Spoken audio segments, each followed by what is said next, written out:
right, guys. You can hold this for me. Yep, I got you. Yep. Thank you. Patrick, how would you describe the theme of this camp and what you're hoping the rest of the guys sort of get out of this experience?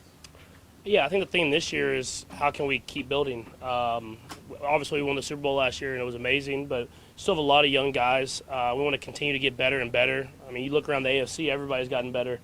So you want to continue to build and not be satisfied with what we did last year and see if we can take that next step. Patrick, what's your advice to the rookies that are coming in with their first camp? You remember your camp 6-7 years ago. What's your advice to them today?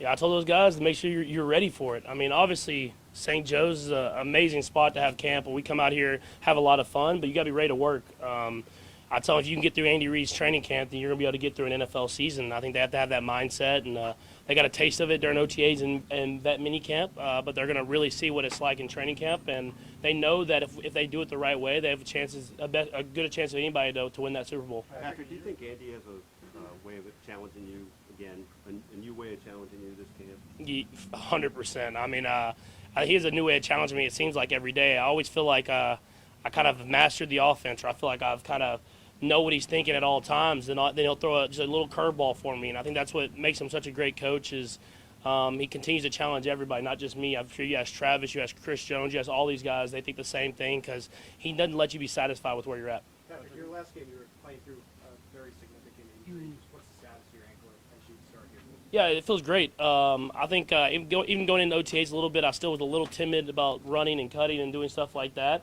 But when I got kind of through like closer to vet mini camp and that later OTA stage, I got that confidence back in my ankle, and I'm sure I'm not going to be running a lot right now, but we'll be testing it, especially in these half gassers. So I'll make sure that it's ready to go, and I think I'm in a good spot with it. Patrick, early on in your career, obviously you had the MVP season. Next year, you won the Super Bowl. Next couple of years, you struggled. Now you won it again.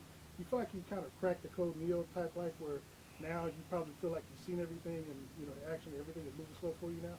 Man, you said I struggled. No. It was I think I've learned a lot. I've learned a lot from those struggles. I've learned a lot from the success that I've had, and so I think I just continue to try to build. Like I said, this is going to be no easier. I mean, the AFC is great.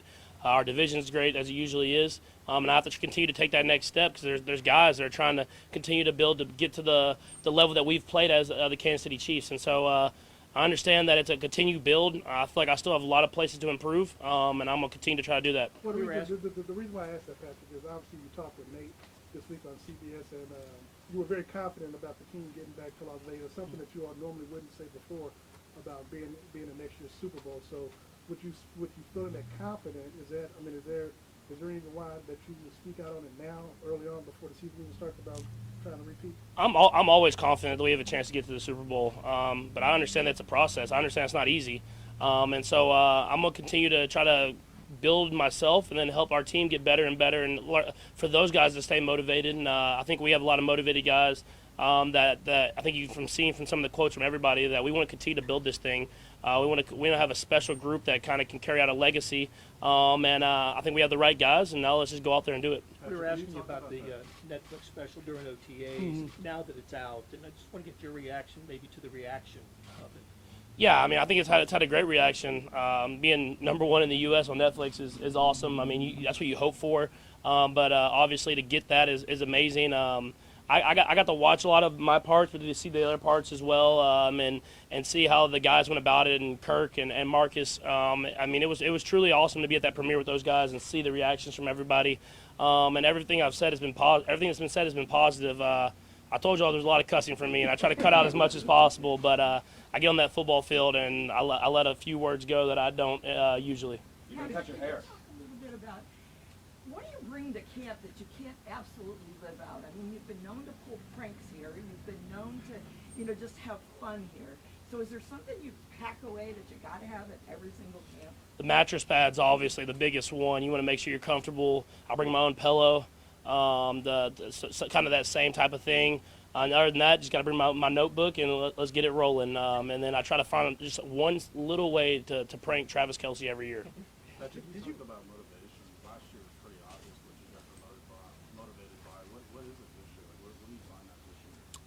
Yeah, I mean, you look at, there hasn't been a team that go back to back since the Patriots in I think 03, 04. So everybody's motivated by that. I mean, it's you should be motivated every year in the league. It shouldn't matter what the last year was. I mean, you should be motivated to do it again. When you have that parade, when you go through the offseason that I've been through, you want to do it again. And you only get those opportunities by winning the Super Bowl. And so for us, we want to make sure that we can build up and try to win that Super Bowl again, because that moment, that feeling is something that you just want to grab every single time that you get the opportunity to do. How do you think of it as your job to sort of ingrain all that, especially here in St. Joe's as a team?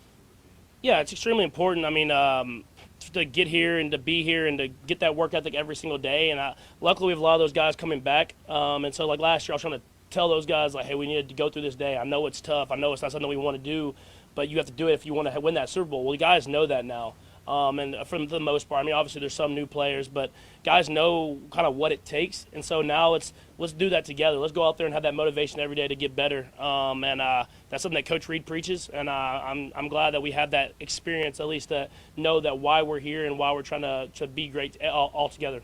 Couple more guys. Is it difficult to get excited about coming to camp and getting away from your little ones and away from your life? Yeah, I think that's the biggest thing that's changed for me, is just getting away from the kids. I mean, I think whenever it was so easy for Brittany to come back and forth and be at every day at camp, whereas now it's going to be a lot tougher with the two babies. And I remember I saw Sterling was like waving at the window today, and I'm like, man, dude, that's tough. It's just she knows what's going on a little bit more, and I think that was kind of the toughest thing. It wasn't to get here, and I mean, it's fun here to me, but to have those long stretches where I'm not seeing my daughter and my son, that's definitely the toughest part about it. What was this offseason like for you, getting to celebrate the Super Bowl finally? It seemed like seemingly every day you were in a different place. Yeah, no, it was really cool. Winning the Super Bowl last time, COVID kind of ruined that Super Bowl celebration for us, stopped it kind of short.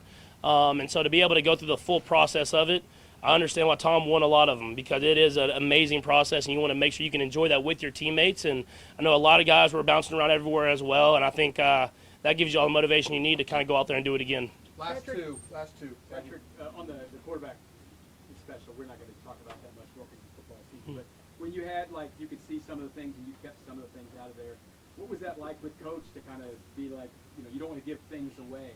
What was the process like, and how involved was he with kind of helping you make sure there wasn't stuff in there you don't want in there? I mean, I know it was a long process for me, just trying to get those little tidbits of those words that kind of translate. Because, I mean, you change a lot of this stuff, so you could kind of get away with giving away some of the play calls and stuff like that.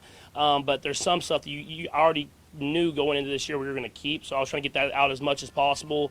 I'm sure Ted has a better experience with going to coach and trying to get some of that stuff in. But Coach Reed was really good about it. I mean, he let us put some of that stuff in. I don't think he normally would, because he knew it was a great project and he knew we were doing it the right way. And I think having that trust with Peyton definitely helped.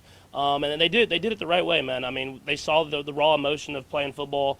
You saw what it was like to be a quarterback, but also be a husband and a father, and how you have to balance that time. And you saw it from 3 different perspectives, and I thought it was a great way to do that, and I hope all y'all enjoyed it. Last one, Adam. You talked to Patrick a minute ago about trying to go back to back. Are there things you learned maybe about trying to do that last year that you can apply this time around?